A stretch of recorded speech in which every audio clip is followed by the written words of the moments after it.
প্রিয় প্রবাসী ভাই বোনেরা, আসসালামু আলাইকুম। শীতকাল প্রায় শেষের পথে, কিছুদিনের মধ্যেই ফুল ফোটার সময় শুরু হবে। এই সময়টাকে কোরিয়ান ভাষায় বলা হয় কুচ্ছেসু। আশা করব এই বসন্তে আপনাদের সকলের জীবনটুকু ফুলে ফুলে ভরে উঠুক। আমাদের প্রবাসী শ্রমিক টেলিভিশনের মার্চ মাসের প্রথম সংবাদ আপনাদের সামনে উপস্থাপন করছি আমি মাহবুব আলম। আমাদের প্রথম সংবাদ, ইয়সু প্রবাসী কারাগারের দুর্ঘটনায় এখনও পর্যন্ত কোরিয়ান সরকার ভুল স্বীকার করেনি। ইয়সু অগ্নিকাণ্ডে আহত অবস্থায় চিকিৎসাধীন রত চীনা প্রবাসী শ্রমিক জনাব হাং হেপি গত 26 ফেব্রুয়ারি ভোরে মৃত্যুবরণ করেন। আমরা ওনার আত্মার শান্তি কামনা করি। এই নিয়ে মৃত্যু সংখ্যা দাঁড়িয়েছে 10 জনে। দুর্ঘটনার 20 দিন পর গত 7 মার্চ পুলিশ তদন্ত রিপোর্টে কোনো প্রকার প্রমাণাদি না থাকলেও এই অগ্নিকাণ্ড জেলে অবস্থানরত চীনা শ্রমিকের দ্বারা সংঘটিত এরূপ বিতর্কিত রিপোর্ট প্রদান করে।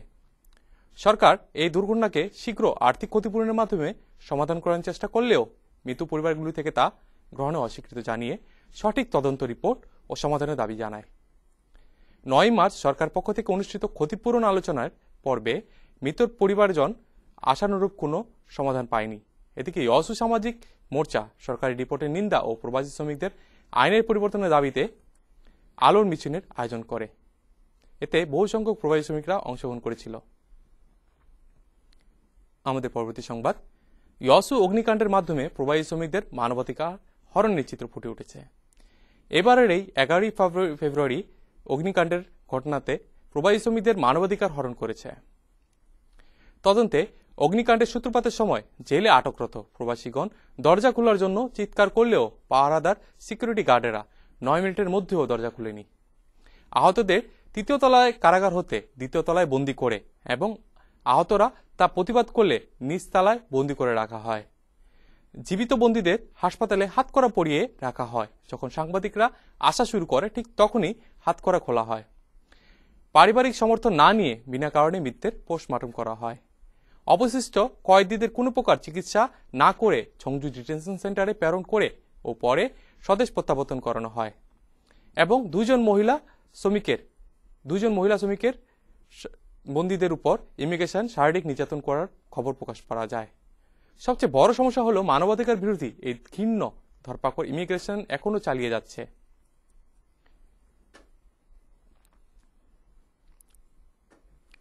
গর্ভবতী প্রবাসী মহিলা শ্রমিক ইমিগ্রেশন কারাগারে নিয়ে যায়।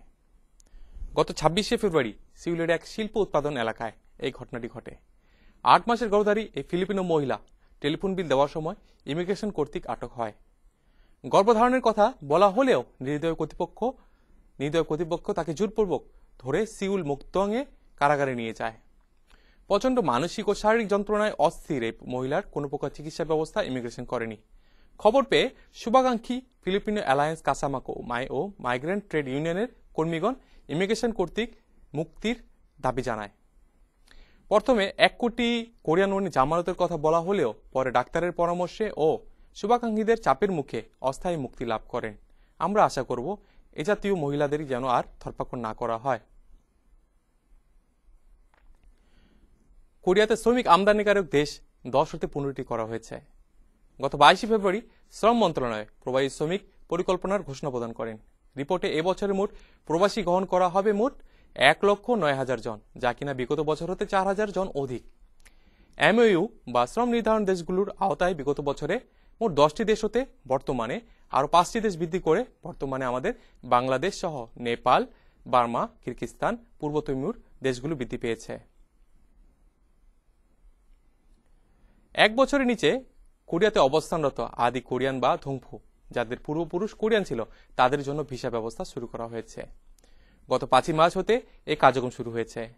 এই নতুন আইনের আওতায় 1 বছরের কম অবস্থায় অবৈধ অবস্থানকারী ধুংফুগণ স্বেচ্ছায় জরিমানা প্রদান করে নিজ দেশ হতে ঘুরে আসলে কোরিয়াতে আবারও বৈধভাবে অবস্থান সুযোগ লাভ করবেন।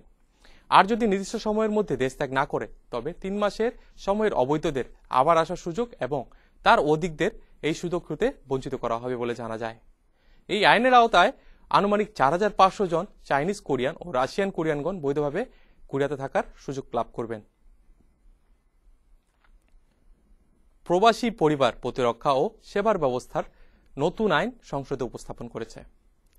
গত 8 মার্চ 24 জন কোরিয়ান সাংসদ এই আইনের প্রণয়নের কথা পার্লামেন্টে উপস্থাপন করেন। বর্তমানে প্রবাসীদের উপর নানা রকম বৈষম্যতার কারণে বিভিন্ন সামাজিক সমস্যা সৃষ্টি হচ্ছে বলে জানা যায়। এই আইনের আওতায় প্রবাসীদের বিভিন্ন সমস্যাগুলি চিহ্নিত করে প্রয়োজনীয় ব্যবস্থা গ্রহণ করা হবে বলে উল্লেখ করা যায়।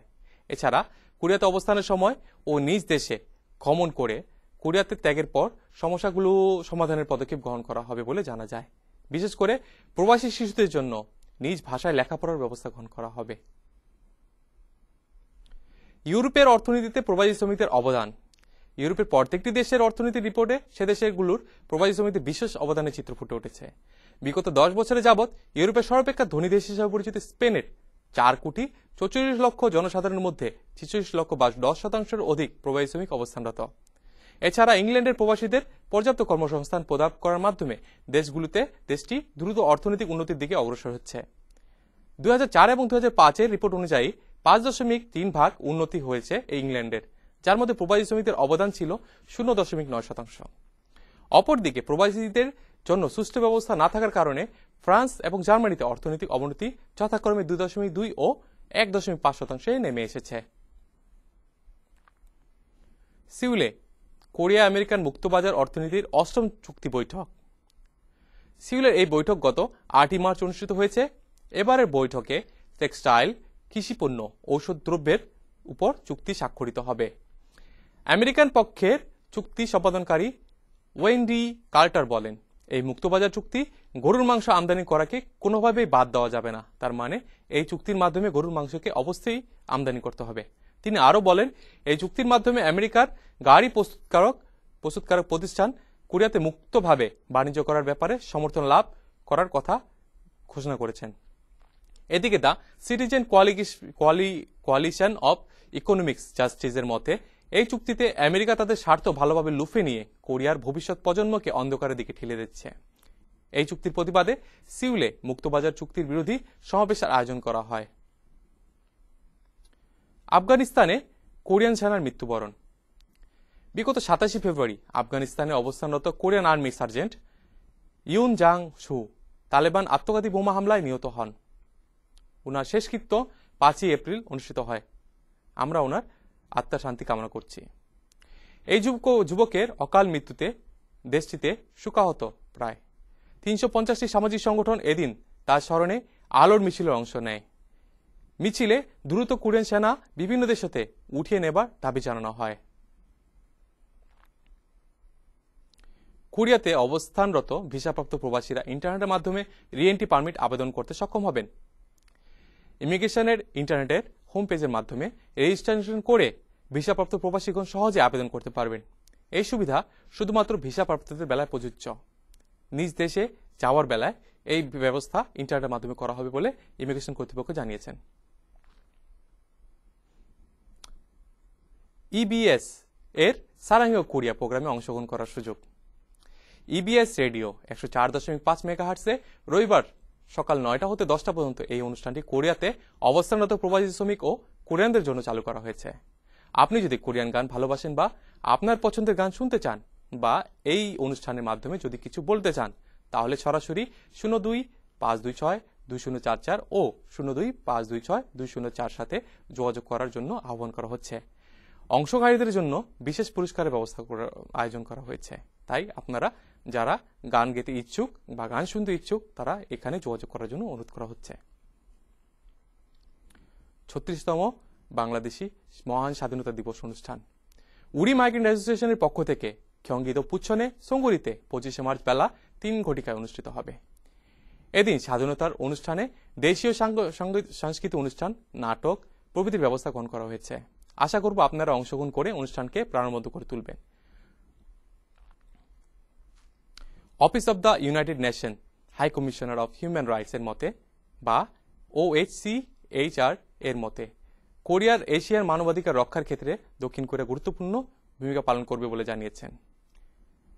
এশিয়ার উন্নত দেশ হিসেবে পরিচিত এই দক্ষিণ কোরিয়া, আমরা আশা করব মানবাধিকার ক্ষেত্রে যেন আরো সচেষ্ট হয়। এই ছিল আমাদের সংবাদ। আপনারা যে যেখানে থাকুন ভালো ও সুস্থ থাকবেন। আশা করি ইন্টারনেটে আমাদের সংবাদ আবারও দেখতে পারবেন mwtv.or.kr এবং rtv.or.kr। সবাই ভালো সুখে থাকবেন আশা করি। খুদা হাফেজ।